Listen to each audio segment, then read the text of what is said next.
It's now 2 weeks since members of the opposition stormed out of Parliament, citing failure by government to provide answers on the whereabouts of the missing supporters of NUP. With the government declining to explain the matter, the opposition-leaning legislators agreed to boycott plenary.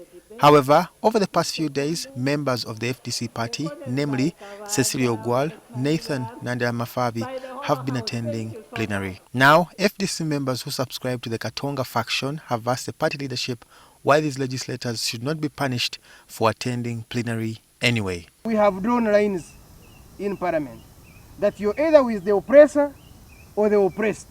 And the three have decided to work with the oppressor.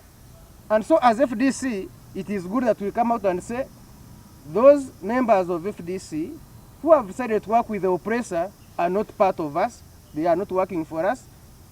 And that's why as FDC we have asked the disciplinary committee, summon them, so that we know what they are doing and why they are doing it that way. Speaking for the Katonga faction, party chairperson Waswabiri Gwa tasked government to explain the whereabouts of the missing persons. Many of these abducted Ugandans are still missing without any form of accountability. We have no idea of their whereabouts, whether they are dead or alive, information that only the junta has. Asked for an explanation, former MP Robert Centenary, who subscribes to the Najanankumbi side of the FDC, had this to say. Because this strike, yes, it has good intent, it's well-intentioned, but the rules of engagement were not very clear to the members.